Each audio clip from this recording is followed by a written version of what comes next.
Hello and welcome to Craft with Sarah. It's almost that time of year where we're celebrating leprechauns, shamrocks, four-leaf clovers and rainbows. That's right, it's coming up to St. Patrick's Day.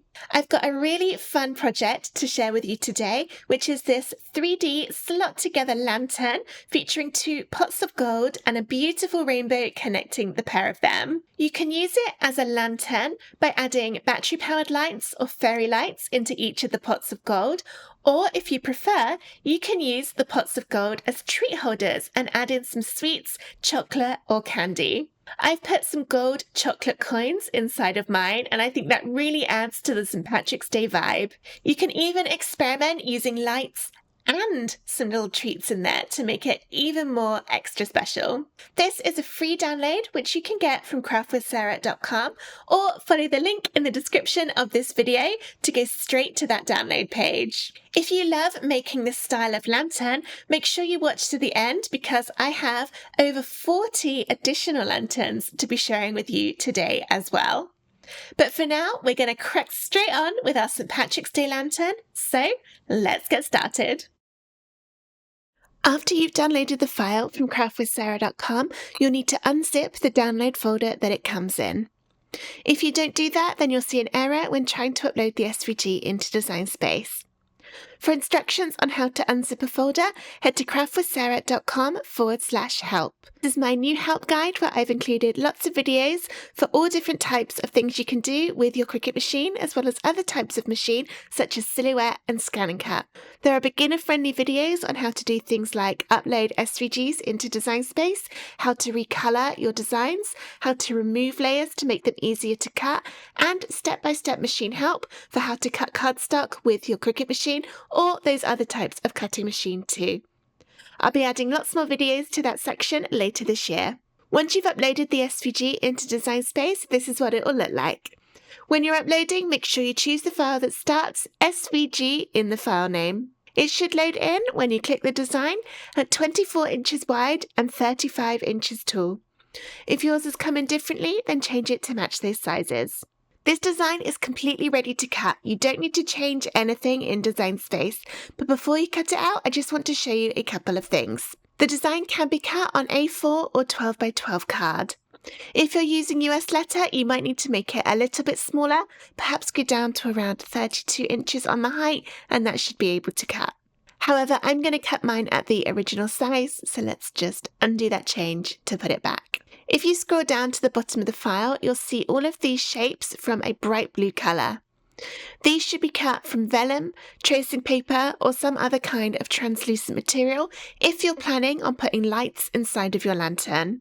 That's so that they will diffuse all of the little holes in the sides of the pots of gold so that you'll be able to see them glow a little bit more effectively, and it will also help hide the actual lighting mechanisms themselves. If you're going to be filling your pots of gold with treats instead of lights, then you can cut these blue pieces from any shade of card that you like. You won't need them to be translucent if you're going to be filling the pots with little treats instead of lights. I think it would look really nice if they were cut from either green or gold, or perhaps a mixture of the two to go behind all of the shamrocks and clovers.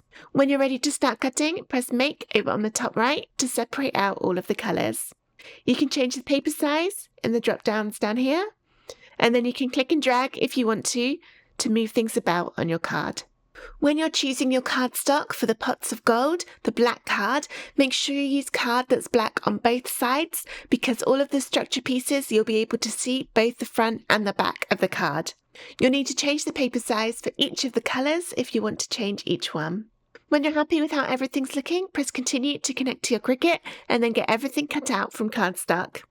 Again, if you're not sure how to cut cardstock on your machine, head to craftwithsarah.com/help, choose Cricut from the list of machine options, and then there are some separate tutorials in there for you. I've now got all the pieces of my lantern cut out, and we're going to put it together starting with the rainbow. I've already put together one half because this comes with exactly the same design twice, and then we'll put them back to back. So whichever way you look at your lantern, you'll see it pretty on both sides. So this is what we're aiming for. We've got the main purple piece on the bottom, and then all of the colours of the rainbow will be glued on top. Each piece is exactly the same for each of the sides, so it doesn't matter which one goes with which. You don't need to worry about that. You just need to make sure you've got one of each colour for each of the sides. So I'll move that one over to the side for now, and we'll start with this one. I'll be gluing the project together with Barely Art glue. This is my favourite glue to use because it doesn't bend or wrinkle the card like some glues can do. I also like Collall for the same reasons, although as Collall is a solvent glue, it does have a little bit of a smell to it. I live in the UK and get both of these on Amazon. Alright, so start with your base piece, which is the purple bit, and then I find it easiest to work from the outside in, but you can do it the other way around if you prefer. So we'll start with the red, and this will be glued onto the outside so that the bottom bits line up with the bottom pieces here, so they won't go down into those two little tabs on each side, but they'll line up kind of parallel with the horizontal line between the tabs. It's a little bit tricky because it's a long and thin piece of card. Probably going to get glue all over my fingers doing this. Line it up, get one side in place, and the other. So it'll match up with the outline of the purple piece, all the way around, like that. And then next up we'll move on to the orange. I didn't really have any orange that was big enough to cut this project from, so I've kind of gone from a dark yellow and a lighter yellow. It still looks fine. We're crafters, we're used to making do with what we've got.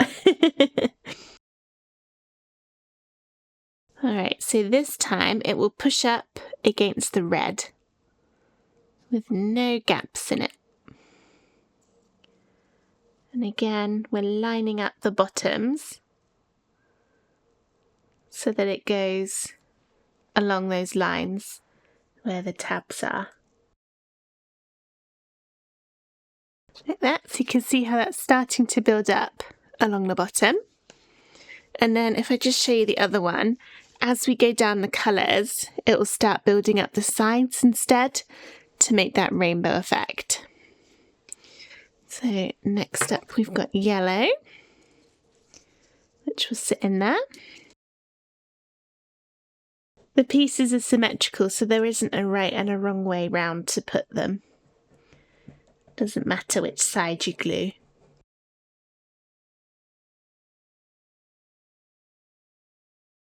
Try to push it up so there aren't any gaps, so you can't see any of the purple through any of those colours. Next up is the green one.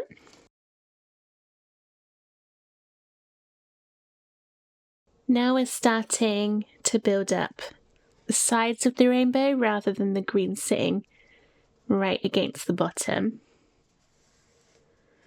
Once again, push it in. Try not to see any of the purple through. So just to show you a little bit closer, that green's going up the edge on the inside of the rainbow. And then we've got light blue next. Ooh, didn't do that very well. I tried putting it on in the middle first rather than lining up one of the sides. That wasn't the best way to do it. There we are. And now the last one to stick on, which is the darker blue.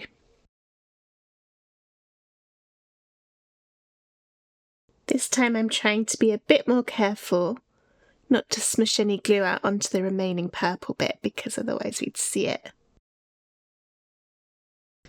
There, that's the other side of my rainbow all finished. So now they can be glued back to back. You turn one of them upside down, and then you'll glue both those purple pieces back to back against each other. Try to get some glue into those little tabs down on the bottom, because we need those to be stuck firmly so that they'll fit in the holes between the two pots of gold. And then as these pieces are quite heavy because of the amount of card, I am going to make sure I've got a fair amount of glue on here so they don't come unstuck.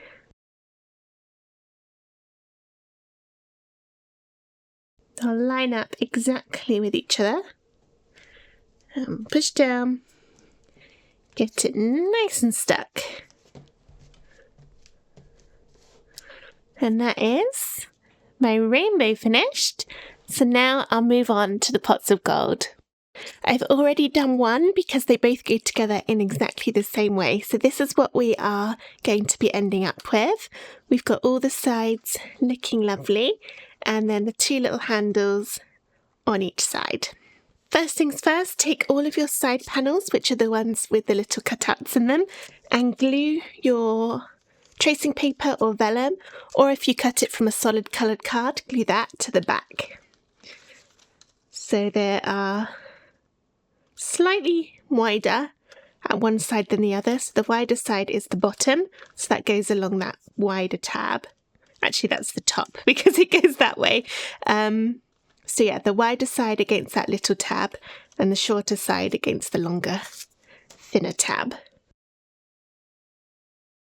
I've already done all the other ones. I've just got this one left so that I can show you. I've cut my pieces from a kind of black shimmery card. I thought that would look nice. Fit the St. Patrick's Day vibe.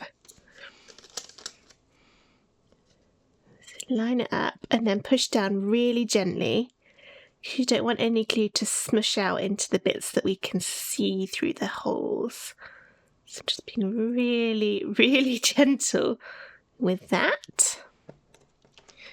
That's what we've ended up with. That's what it will look like from the front. And then repeat the same for all of the other pieces. Next up, take your handles. There are 2 handles for each of the cauldrons, and each handle has 2 pieces, a thinner and a thicker piece. And it's very simple. The thinner bits just get glued on top of the thicker ones. So if you're doing this, you'll have 4 of these to make because of the 2 pots, but as I've already done one of mine, I've only got these bits. Just kind of sits in the middle. It's only a tiny bit smaller, but it helps to give it a little bit more stability when it's mounted onto the side. Next up, we'll be putting the structure together. So we've got these 3 pieces, and again, you'll have one of each for each of the cauldrons, and then 2 circular pieces. You might notice this bit here is a slightly different colour. That is due to a complete mess up on my part. So everything I make gets cut out at my studio and then I bring it home to film it because my filming setup's at home. And somehow between moving from the studio and home, I lost this piece of card. So I had to recut it and I didn't quite have the same colour card at home, but it's very close and I don't think it will notice once it's all put together. So yeah, don't worry that you won't have one that's a different colour. That's how it should be. For each of the pots of gold, you need to make sure you've got 3 pieces that look like this. The first has a big slit out of the bottom. The second has a little slit in the top bit here and then a little one there, so it's got 2. And the third one has the slit coming down from the top. Take the one with the slit at the bottom and then the one with the 2 slits and slide them over each other. Then you'll end up with a little freestanding piece. Then hold them flat against each other. Take the one with the slit that's in the top section here and then thread that over the top, so coming in from the bottom. And now you'll have a 6-sided piece that stands up on its own. To give it some stability, we've got these 2 circular pieces. The smaller piece goes at the bottom, and we'll do this one first. The smaller circle has got little notches around the edge. It's kind of hard to show. There we go, you can see it now. And these are going to fit into the matching little notches on each of these sides. So you can see just one in there, that tiny little gap where it comes in. That's where we're going to feed all those into. So put it in and then start threading it through into the little notches. It's a little tricky, so be slow with it. Be careful not to tear anything. And this is always the hardest bit to show on camera because it's so small. Okay, so I ended up doing that just off camera. I'm all fingers and thumbs today. Do you ever get it where sometimes you're crafting and you can do even the most intricate, delicate, complicated things really easily, and other days you can't even just fold a bit of card in half? I'm on that second option today. But I've got it in there now, and you know it's in place when it stands nice and firmly, and that's nice and flat on there. And then next up we've got the larger circle. And this time, it's going to hook onto these little hooks on the side, almost like a clothes hanger. So those hooks are going to go in across here and then pull back so that it hooks over the smaller gap on the outside. So again, super hard to show because it's small. So I'm going to go in like that and then pull it back and upwards. So the slit on the outside goes into that gap, and then once you've got it in, it's really firmly in there. You see that's not going anywhere now, it's hooked in. And then repeat the same for the other pieces.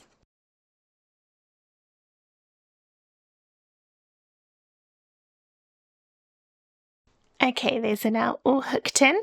This is what it looks like from the side. It's really firmly in there, it's not going anywhere even when it's shook up.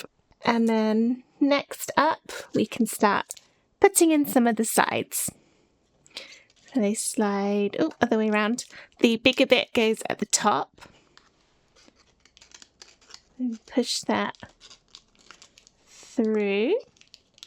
And then bend it upwards on itself a little bit so that you can push the other tab through the hole at the bottom. You might need to flatten it out or push it around a bit to get it to look nice and sit in there nicely. And then repeat the same for the other 5 holes. Oh, one of my slits hasn't quite cut out there. There we go. That's the trouble when you use metallic card, it's really thick and sometimes it just doesn't quite pop out all the pieces straight away.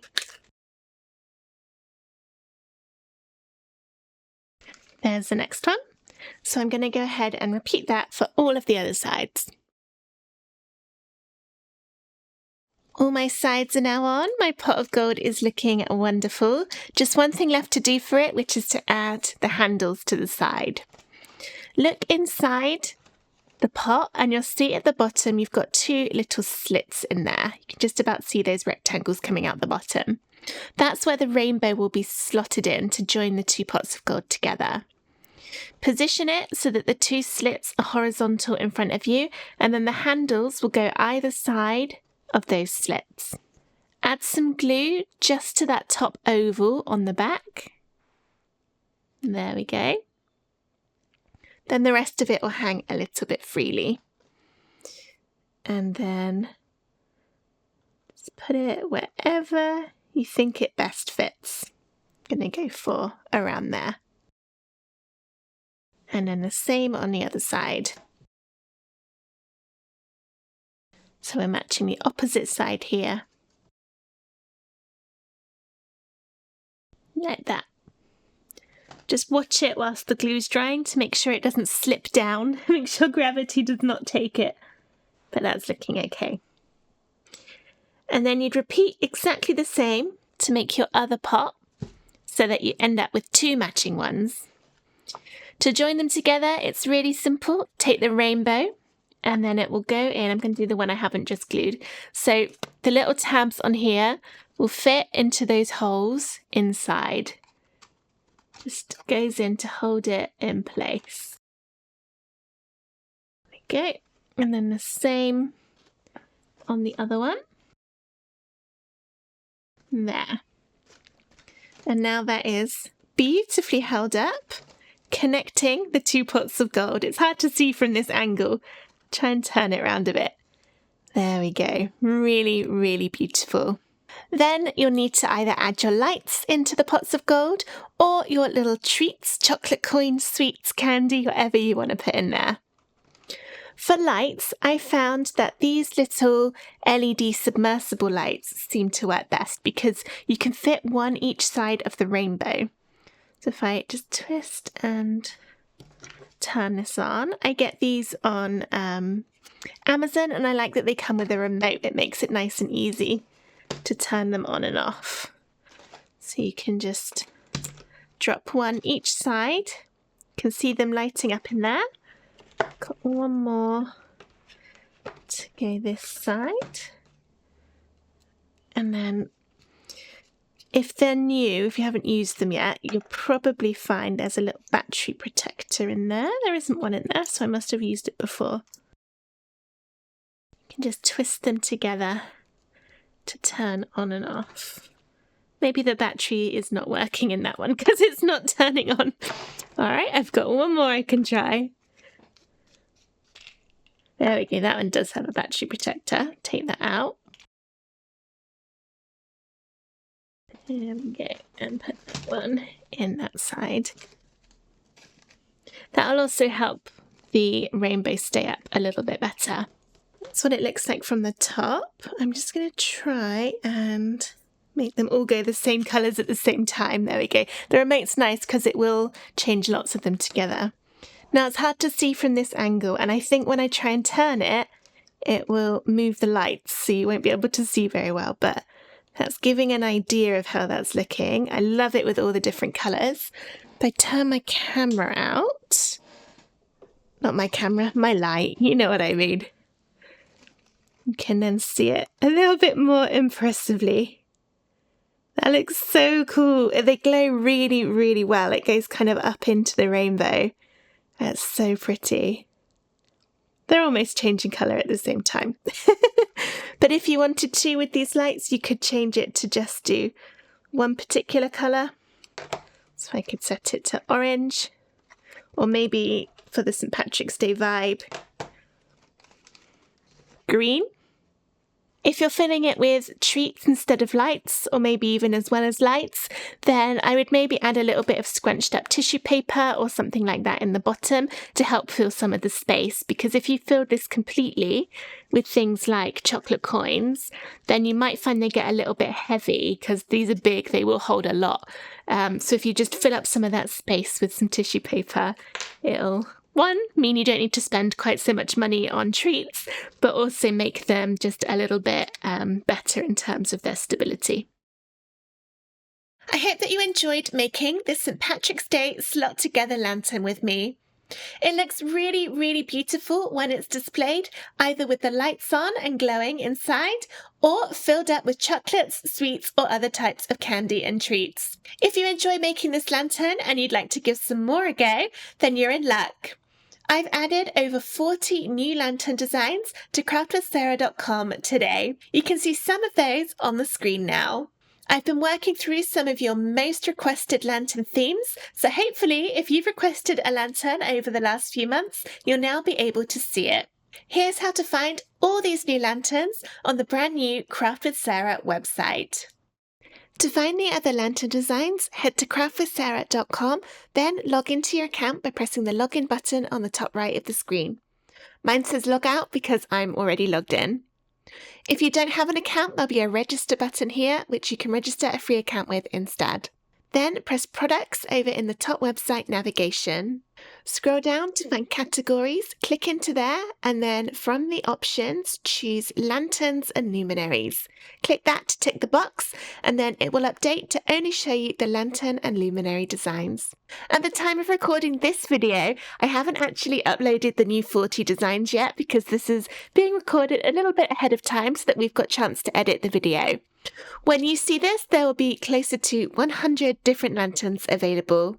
If you've got the Craft with Sarah membership, or if you're a Craft Clubhouse member, many of these lantern designs can be downloaded with your monthly design credits, including all the new designs released today. To download them using your credits, press the Get with Credits button, and then in the pop-up that appears, press Confirm.